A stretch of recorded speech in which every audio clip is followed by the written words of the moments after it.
बहुत बड़ी ख़बर है कि आप लोगों के ज़हन में जो सवाल है कि इसराइल ने ईरान में आर्मी चीफ और साइंसदानों पर बैक वक्त अटैक करके उन्हें कैसे शहीद किया, किसकी मदद से शहीद किया, ये आज मैं आपको बताऊंगा। दूसरा मैं आपको ये बताऊंगा कि कौन सा मुल्क ईरान से दोस्ती के रूप में गद्दारी कर रहा था और इसराइल को सारी रिपोर्ट दे रहा था।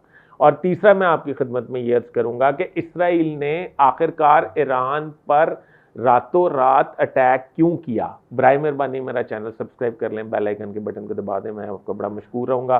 और मेरी वीडियोस जो हैं वो इंशाल्लाह आपके लिए नॉलेज का ज़रिया बनेगी।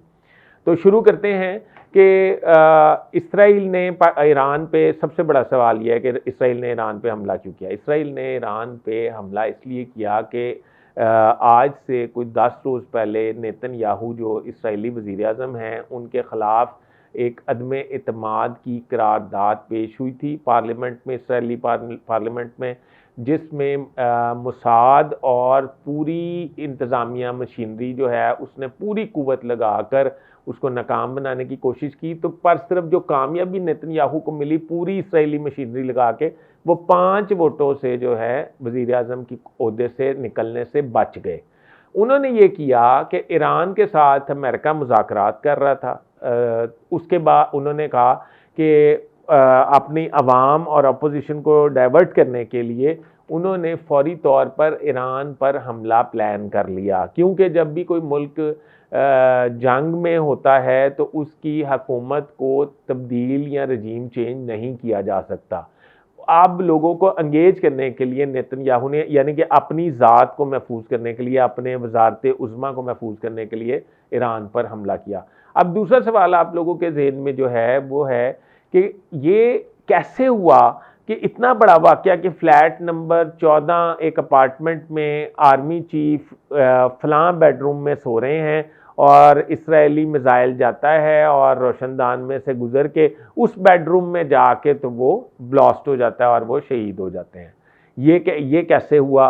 फिर उनके 6 एटमी साइंसदान जो हैं उनको बैक वक्त कैसे शहीद किया गया, और उनके एयर डिफेंस की जो मीटिंग है उसमें बम ब्लास्ट करके उनको कैसे शहीद किया गया। तो इसमें ये मामा जो है वो भी हल हो चुका है। वो ये है कि नरेंद्र मोदी जो इंडियन प्राइम मिनिस्टर हैं, ये ईरान के साथ बहुत ज़्यादा कुर्बत रखते हैं। ईरान में इनकी इन्वेस्टमेंट भी बहुत ज़्यादा है और दोस्ताना ताल्लुकात भी हैं। इन्होंने मोसाद के एजेंट अपना इंडियन कवर दे के उधर डिप्यूट किए ईरान में, जो काफ़ी हद तक फैल चुके हैं। जो नेतन्याहू नहीं कहता कि मोसाद जो है वो पेनिट्रेट कर चुकी है ईरान में, वो लोग जो हैं वो डिफरेंट जगहों पर पेनिट्रेट कर चुके हैं। उन लोगों ने ये इंफॉर्मेशन कलेक्ट की और ये कलेक्ट करके अपने मुल्क को दी और उनके मुल्क ने ये टारगेटेड ऑपरेशन किया। अब देखें, इस हमले के बाद नेतन्याहू ने नरेंद्र मोदी को कॉल किया है, ये ज़हन में रखें। उसके बाद अब ईरान ने अपना एयर डिफेंस सिस्टम जो है वो बहाल कर लिया है। ईरान ने अपनी मिसाइल टेक्नोलॉजी जो है वो अपडेट कर ली है।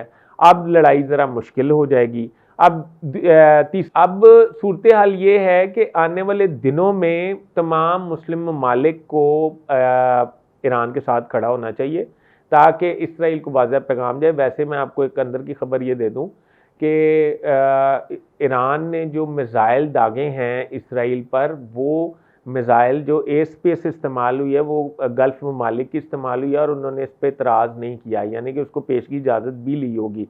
इसका मतलब अमली तौर पे वो ईरान के साथ खड़े हो गए हैं। नेतन्याहू भी ईरान के साथ खड़े हैं, चाइना भी ईरान के साथ खड़ा है और पाकिस्तान भी ईरान के साथ खड़ा है। पुतिन की मैं बात कर रहा हूँ, रशिया के प्रेसिडेंट जो हैं वो ईरान के साथ खड़े हैं। तो पाकिस्तान भी ईरान के साथ खड़ा है। तो मेरा ये ख्याल है कि आने वाले वक्त में ईरान फतह की जानिब जा रहा है। जो लोग ऐसी बातें कर रहे हैं कि ईरान को खुदा न खास्ता बुरी तरह से शिकस्त होने वाली है, मैं उससे मुत्तफिक नहीं। अभी तक के लिए इतना ही। अपने होस्ट फैसल इदरीस भट्ट को इजाज़त दीजिए। अल्लाह हाफ़िज़।